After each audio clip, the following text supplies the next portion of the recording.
Nous avons aujourd'hui en studio Patrick Tanguay-Dumas, notre cher Patrick Tanguay-Dumas, l'agent de promotion et de développement économique et touristique de la ville de Témiscamingue. Bonjour Patrick. Bonjour Stéphanie. Ça va bien? Ça va bien toi? Ça va très bien. Il fait chaud. Ouais? Il fait très chaud. On se plaindra pas. Non, Patrick est arrivé ici en moto, donc je l'envie un petit peu. Ouais, des belles journées pour ça. Absolument. Patrick, on va discuter de ton nouveau poste. Ouais. Pour la ville de Témiscamingue. Donc, est-ce que tu veux nous expliquer un petit peu en quoi consiste ton poste? Ben, comme tu l'as dit au début, mon poste, c'est officiel, c'est agent de promotion et du développement économique et touristique de la ville. Fait qu'en gros, ça consiste à promouvoir la ville de toutes sortes de manières, puis de développer tout le côté économique puis touristique de la ville. On sait qu'avec l'avenue du Parc au Pimicans, on a de plus en plus de touristes aussi qui passent à la ville de Témiscamingue. Fait que mon but, c'est de développer des infrastructures qui vont être bonnes pour les touristes, puis aussi l'important c'est que les citoyens apprécient ce qu'on fait. C'est ça. Là. Oui, et puis en plus, il y a comme un gros boom aussi dans la communauté. Là, toutes les maisons se font vendre, le parc au Pimicans, les gens de la ville s'en viennent. On a beaucoup de nouveaux arrivants aussi. Absolument. Oui, je rencontre plusieurs personnes là, dernièrement. Là. C'est le fun à voir. Oui, toutes sortes de nationalités, toutes sortes de cultures. Ouais, on a un regain de vie. Là. De vie. Ouais, c'est bon. C'est bon pour tout le monde. C'est bon pour tout le monde. Ouais. Patrick, pourquoi tu étais intéressé à changer de carrière? Parce que tu étais quand même conseiller de la ville, tu étais bien placé. Oui. Puis j'ai changé complètement de métier aussi. Là. Moi, je suis charpentier menuisier de profession. Mais c'était un nouveau défi. Là. Oui. Puis c'est certain que les 3 années passées au conseil, ça m'a appris à connaître un petit peu plus le milieu municipal. Puis j'ai vraiment aimé mon expérience comme conseiller municipal. Puis en parlant de ça, il y a des élections qui s'en viennent là, au mois de octobre, novembre. Les élections sont au mois de novembre. Fait que si jamais j'encourage surtout les plus jeunes là, je sais pas, au mois de 20 ans à 40 ans de se présenter parce que c'est vraiment une belle expérience. Tu apprends beaucoup de choses. Puis c'est important aussi de se présenter puis d'avoir une opinion, là, parce que je veux pas, c'est nous qui profitons de la ville. Patrick, qu'est-ce que tu aimes le plus dans ton nouveau poste? C'est la diversité. Je touche vraiment à tout. Puis il n'y a pas une journée qui est comme l'autre. On a beaucoup d'imprévus. C'est vraiment la diversité. C'est de la nouveauté à tous les jours. Il faut que tu développes des puis gros programmes. Tu développes à long terme aussi. Là, c'est ça. Fait que ça prend un petit peu de patience aussi, là, parce qu'il y a des affaires que je vais travailler dessus, que je vais peut-être voir le jour dans 1 an, même des fois dans 5 ans, dans 10 ans. Fait que non, c'est le fun. Des gros projets comme ton 100, Témis 100, là, qui s'est fait changer de place. Je trouve que c'est une bonne idée où ils l'ont mis, la nouvelle place. Oui, non, ça, il a fallu que je demande une autorisation MTQ pour le placer là, parce que la 101 appartient à MTQ. Au MTQ. Puis ils nous ont autorisé. Non, je suis content de le voir là. Oui, oui, c'est sûr. Puis il est beau, il est gros. Fait que là, on le voit plus. À l'entrée de la ville, il manquait un petit quelque chose là, dans le secteur Letang. Oui. Fait que, ouais. Ben bravo, t'as bien fait. Merci. Mais pour retourner là, de ton poste que tu faisais pour la ville, là, t'as plus le droit, toi, de te présenter vu que tu travailles pour la ville. Exactement. Quand tu es un employé de la ville, tu peux pas te présenter aux élections, non. Ça serait un conflit. Là. Ça serait conflit d'intérêt. Ouais. Okay. C'est pas parce que tu veux pas, c'est parce que tu peux pas. Exactement. Exactement. On peut pas tout faire. Non, c'est ça. Il y a juste 24 heures d'une journée. Puis il faut faire des choix. Non, mais je suis content d'avoir pris la décision de sauter la clôture, comme qu'on pourrait dire. J'aime ton expression. OK. Pas dans tous les cas. Là, non. Dans les circonstances, plutôt, là, mais non. Patrick. Oui. La nouvelle estrade au parc Philippe-Barrette, ça, c'est excitant en tabarouette. Oui, ça, c'est un beau projet que ça fait quand même plusieurs mois qu'on travaille dessus. Puis là, c'est maintenant vraiment officiel. Depuis vendredi passé, on a donné notre dernier contrat. On a été en appel d'offres. Puis on l'appelle le pavillon du 100e. C'est comme ça qu'il va s'appeler l'estrade? Le pavillon du 100e? Oui. OK. Au Puis là, parc Philippe Barrette. vous avez commencé à tâter le terrain, là? Ben oui, il y a des étapes, il a fallu défaire. Mais qu'est-ce qui est arrivé, c'est que le bandstand qu'on appelle, qui était là depuis le 75e anniversaire de la ville, il était désuet, puis quand les ingénieurs sont venus l'inspecter, c'était rendu trop dangereux. Fait que là, la ville, il a fallu qu'ils prennent la décision de le démolir. Oui. Puis c'était quand même le cœur de Absolument. notre municipalité. Fait que là, dès ce moment-là, mais la ville a commencé à travailler sur un projet pour trouver une nouvelle scène. Il y a eu quelques options. Puis la dernière option a resté. Ça va être un beau pavillon fait en timber frame de 34 pieds par 60 pieds sur une dalle de béton. Oh, wow! C'est une entreprise de construction locale. On a été chanceux. Joël Perrault qui a eu le contrat. OK, bravo! Et puis, avec la compagnie Soulcraft, ça vient d'Ontario, ils sont spécialisés en structure de timber frame. C'est eux qui vont faire la structure, qui vont venir l'installer avec l'aide de Joël Perrault.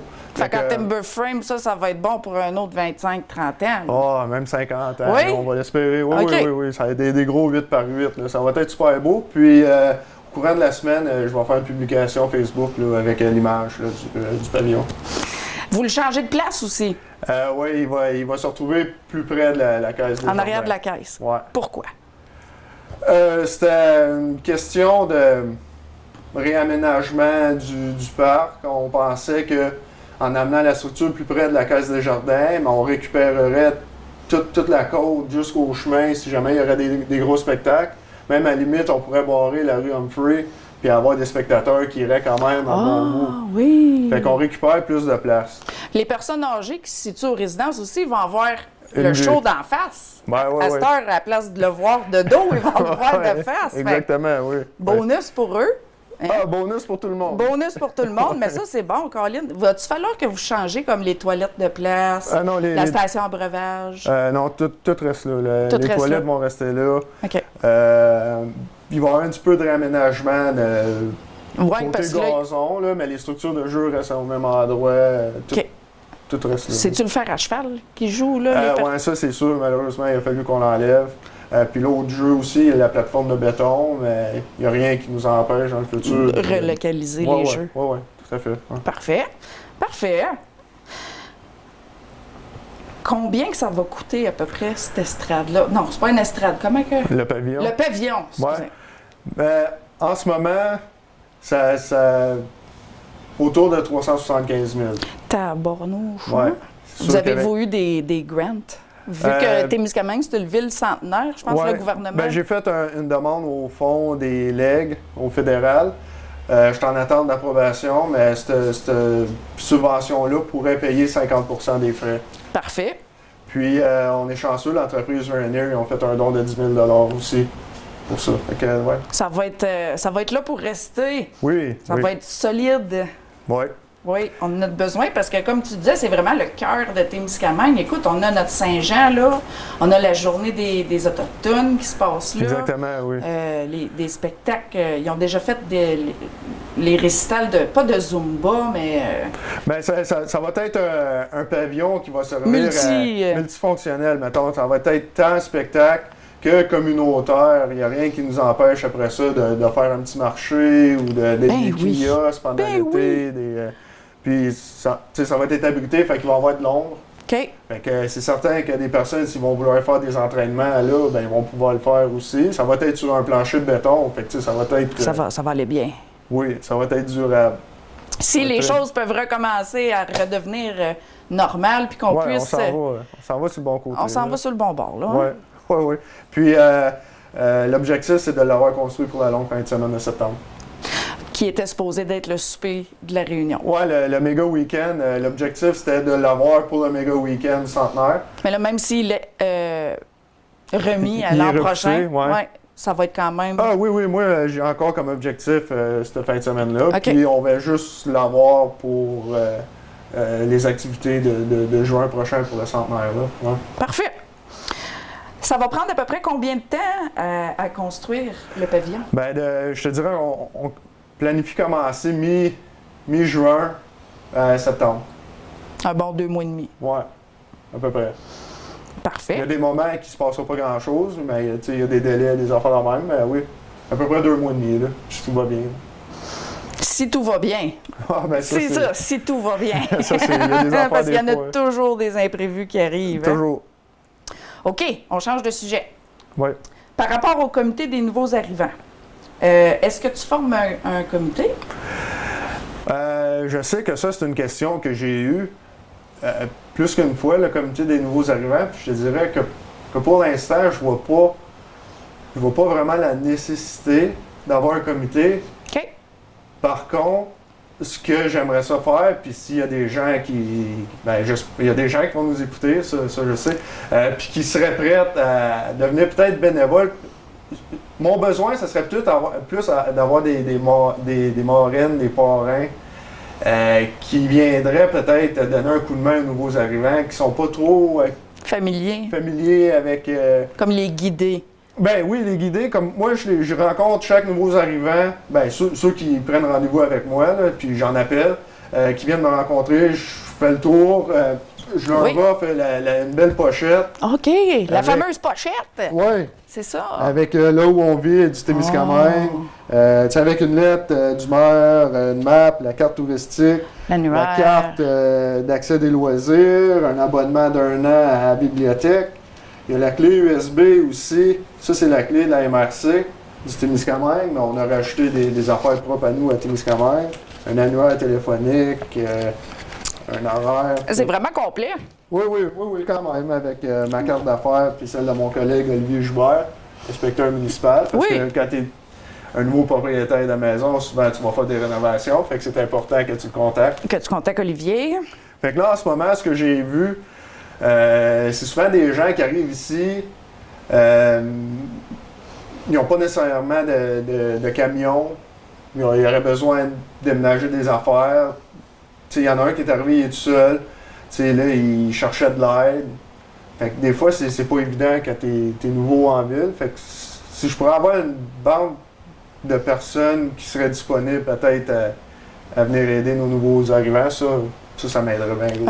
OK. Fait que le mot est sorti. Si jamais quelqu'un veut donner son nom à Patrick pour être dans son équipe, pour faire du bénévolat, pour aider. Oui, l'intégration des nouveaux arrivants. Ouais. Parce que toi, tu n'es pas tout le temps disponible non plus. Je suis disponible à certains du lundi au vendredi. Du lundi au vendredi, tout le temps, mais c'est parce que si je commencerais à aider tout le monde, c'est ça. Je finirais pas. Là, fait que je finirais pas. Surtout avec le gros boom. Là, Fait que oui, certainement, s'il y a des gens qui sont intéressés, vous pouvez me rejoindre au 819-627-3273, extension 114. Puis ça va me faire plaisir de vous donner plus d'informations. Parfait. OK. L'adoption de la Charte municipale pour la protection de l'enfant. Oui. Qu'est-ce que c'est ça? Ça, c'est tout nouveau. Ça, c'est lors de la dernière séance du Conseil au mois de juin, le 1er juin. La Ville a décidé d'adopter une nouvelle charte municipale pour la protection de l'enfant. Ça, c'est en mémoire d'Aurore Gagnon, l'enfant martyr. Oui. Et du 100e anniversaire de son décès. Oui. Puis des autres victimes.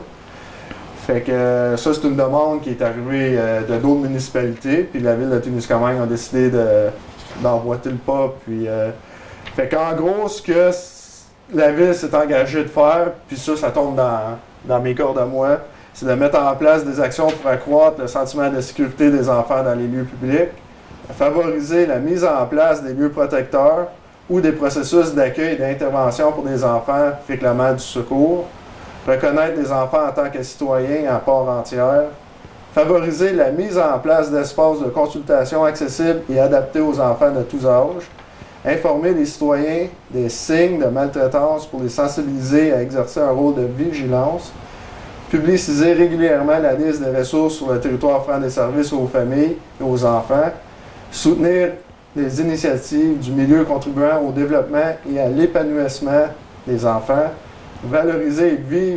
le vivre ensemble et l'entraide, et ce, au moyen d'événements rassembleurs, favorisant l'inclusion et la participation sociale. OK. Fait que c'est quand même gros. Oui, qu'est-ce que ça veut dire tout ça, là? Ben, c'est parce que la Ville, en gros, elle s'engage à mettre les outils nécessaires puis à collaborer avec des acteurs clés, mettons. C'est certain que par rapport à ça, je vais me créer un comité avec des personnes ressources clés, mettons dans la municipalité, tant la SQ que les écoles, les CP, la maison de la famille, le conseil municipal, puis essayer de mettre en marche des... Fait que si on voit quelqu'un qui maltraite un enfant, Ouais. c'est ça. Si on voit, mettons, là, on est au parc, là, puis on voit que y a un enfant qui se fait maltraiter, là. Ouais. Cette loi-là, on appelle Ben même sans c'est pas une loi, c'est juste... une charte ouais, municipale. c'est la ville s'engage à mettre en place des outils puis faire des actions pour Connaître les signes de maltraitance. aider les citoyens puis avoir les outils nécessaires en place pour que les jeunes se sentent puis qu'on les mette écoutés, ouais, exactement. Ouais. OK. C'est touchy comme sujet, par exemple, hein?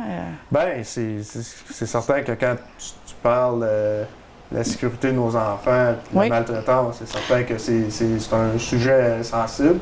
Mais Absolument. je pense que c'est important d'en parler puis de mettre... Puis c'est à peu près temps qu'il y ait quelque chose... Mais ça existait quand même avant. Mais là, c'est juste que là, la ville, elle s'engage. Fait qu'elle a pris une action. Fait que, mais qu'ils fassent le budget en 2021, au mois de décembre, puis ils vont l'adopter au mois de janvier, mais il va y avoir un budget dédié à ça. OK. Fait que c'est un peu... Il y a une somme d'argent aussi qui vient avec ça. OK. C'est très intéressant, donc à suivre. Oui. À suivre pour ça. Oui. OK. Les jardins communautaires, c'est le fun parce que l'été passé, il n'y en avait pas. Non. Dû à la pandémie, mais cette année, il y en a. Oui, mais là, cette année, j'ai réussi à le réouvrir. Oui. Considérant qu'on s'en allait en zone verte, zone jaune, les gens sont vaccinés, tout commence à réouvrir. C'est dehors. Oui, c'est dehors.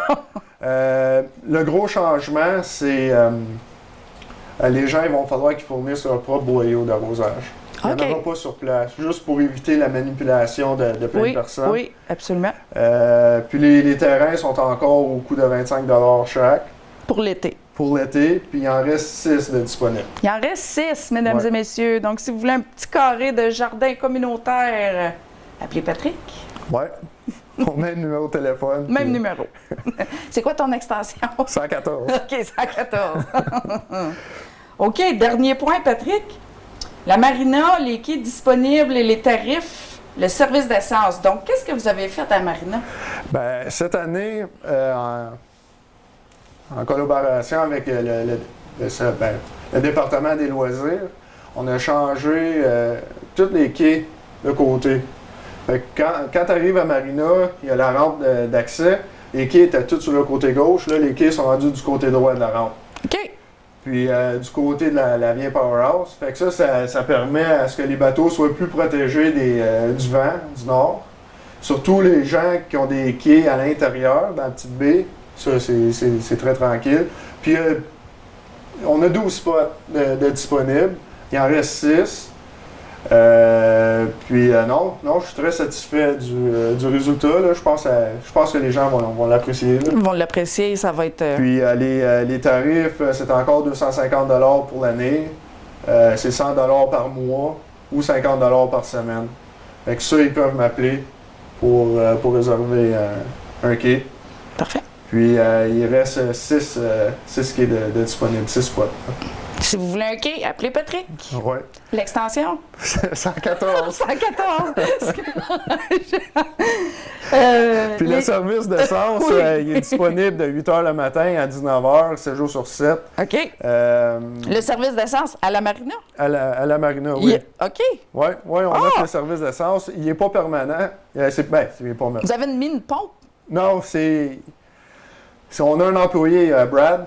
On a une remorque avec un réservoir d'essence. Ah, ben, il vient vous remplir, puis vous pouvez payer sur place. Là, on a Hey, c'est tout le service, ça, là. Pas PayPal, là, mais avec l'iPhone, on accepte débit, carte de crédit. Wow! Ouais. On s'en vient moderne. Ah oui, il faut. Wow! On peut juste s'améliorer. Tu vas faire des beaux changements, je pense, à la ville. Je pense que la ville avait besoin d'un comment on dit ça en français, un fresh air, là, un brin de... Ben oui, je vais faire ma part, mais on a quand même une bonne équipe, la ville. Là. Oui. Mais est-ce que ce poste-là, c'est un nouveau poste qui a été créé, Patrick, ou c'était déjà... Non, c'était un poste qui a été vacant pendant près d'un an et demi, 2 ans. Là. OK. Il y a eu des gens là avant moi. Là. OK, mais ça faisait 1 an et demi qu'il n'y avait personne, qu'il n'y avait aucun agent de promotion, développement économique, touristique. Exactement, oui. Wow. Ben, bon job! Merci. Et bon succès dans ta nouvelle carrière, Patrick. Merci. Est-ce que tu voulais rajouter d'autres choses? Ah non. On a fait le tour. Ah oui. Donc, Patrick Tanguay-Dumas, mesdames et messieurs, l'agent de promotion et du développement économique et touristique de la ville de Témiscamingue. Merci, Patrick. Merci à vous.